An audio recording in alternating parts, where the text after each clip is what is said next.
Doctor, a partir de lo que está diciendo, el otro día también alguien me preguntaba, ¿y cuántas personas que se infectaron en la Argentina se recuperaron? Para ver el lado positivo y también contar esa información y esa noticia.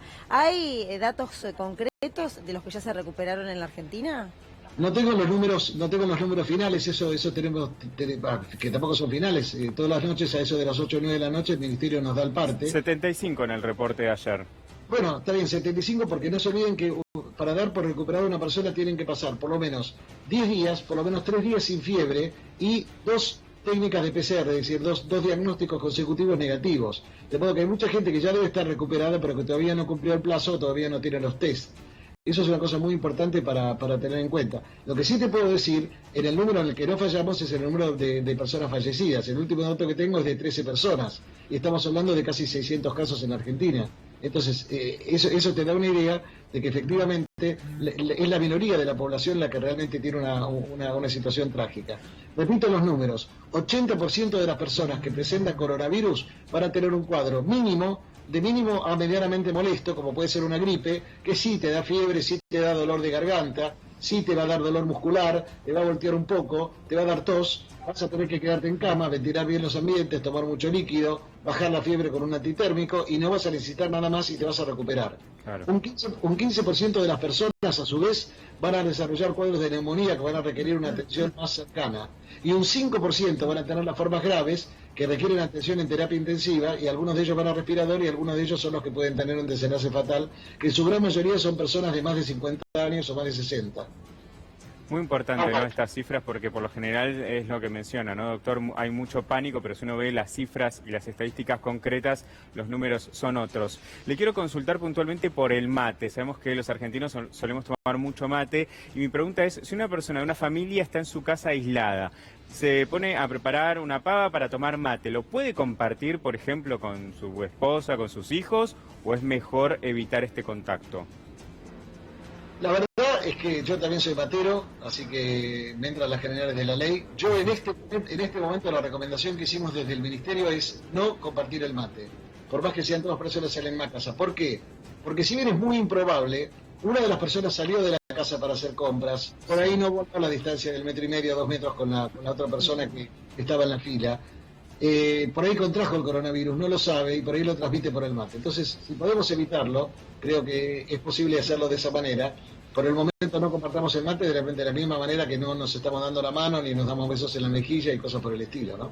Doctor, recién mi compañero le preguntaba, en el caso de algunos países y de estas malas informaciones, como es el caso de Donald Trump, y de medidas totalmente distintas a las que está tomando la Argentina, lo mismo Bolsonaro en Brasil. ¿Qué se espera de esos países que no optan por el aislamiento, en muchos casos como en México, que hasta alientan la salida de la gente a los bares? Bueno, a ver, digamos, es difícil, alguien dijo alguna vez una frase así muy ingeniosa, que lo más difícil de pronosticar es el futuro, ¿no? Pero creo que, estoy seguro que no me equivoco si digo que tanto Brasil como Estados Unidos como México van a terminar adoptando la cuarentena, solo que lo van a hacer demasiado tarde, como le pasó a Italia, como le pasó a España. Yo creo que tenemos que mirar mucho lo que hicimos acá en Argentina. Cuando se adoptó la cuarentena, teníamos menos de 200 casos. La verdad que mirando la foto de esa situación, uno dice, pero estos tipos están locos. Cerraron las fronteras, paralizaron las clases, nos hacen guardar a todos en nuestras casas, para un país de 44 millones de habitantes con menos de 200 casos, y parecía una locura. Pero mirando la película por anticipado, mirando lo que pasó tanto en Italia como en España, está absolutamente claro que la medida fue correcta. Ahora, si va a servir para parar la epidemia, que con eso vamos a llegar a caso cero y muerte cero, no. Pero lo que podemos lograr es enlentecer el crecimiento de la epidemia, bajar el número total de casos y hacer que el sistema de salud no estalle en 4 partes. Doctor, ¿está de acuerdo con la extensión del aislamiento obligatorio de lo que se menciona sería en principio al 13 de abril? No lo sé, todavía no conozco que el Poder Ejecutivo haya dispuesto eso, pero es una medida probable. Ahora, doctor, ayer escuchaba al presidente Alberto Fernández mencionar que estima que el pico de crecimiento suceda en mayo. Cuando hablamos de pico de crecimiento, ¿hay una cifra estimada de cuánto estamos hablando y por qué puntualmente en mayo? No, yo le contesté eso antes a Luciana. La verdad que yo no No puedo afirmar que sea en mayo, más temprano, más tarde, si va a ser a fines de abril o si va a ser en junio. Eso depende de una cantidad de factores, de cuánto hayamos estado respetando la cuarentena mientras dure. Tampoco vamos a salir de la cuarentena cuando salgamos, que un día se levantó todo y abrimos las canchas de fútbol, el teatro, el cine. Seguramente van a seguir habiendo restricciones para las reuniones masivas. Seguramente los mayores de 60 van a tener que seguir guardados en casa. Las clases no se van a retomar, lo dijo el presidente ayer, no se van a retomar al mismo tiempo que se levante la cuarentena. O sea, va a ser una cosa progresiva. Así que tenemos que esperar, ser pacientes también en este punto. Eso me parece importante y también genera mucha preocupación.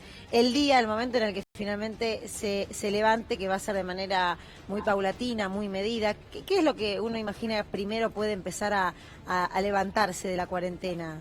O sea, ¿cuáles serían las primeras medidas lógicas?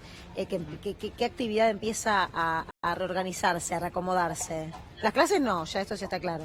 Yo creo que se va a mantener la recomendación de que todos los que puedan hacer teletrabajo, es decir, trabajar desde su casa, que hay muchas tareas de oficina que se pueden hacer por internet, se mantengan. Yo creo que seguramente se va a mantener una limitación en el uso del transporte público, que se va a ver favorecida por el hecho de que las clases no comiencen enseguida, pero probablemente vamos a tener que tratar de evitar de alguna manera que la gente viaje en el subte como sardinas, porque si no, evidentemente todo el esfuerzo que se ha hecho no serviría para nada. Así que vamos a ver, seguramente son todas medidas que se van a estar estudiando y lo que pueden estar seguros, viendo cómo ha venido procediendo el gobierno nacional, no creo que digamos, descorremos la cortina y ya volvemos todos a la actividad sin ninguna restricción transitoria, ¿no? Doctor, muchas gracias como siempre, un placer escucharlo y cuán importante es una comunicación tan clara y tan sensata, muy amable.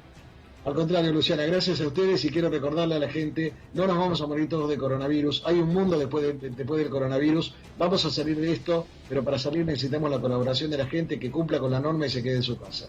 Gracias. A ustedes.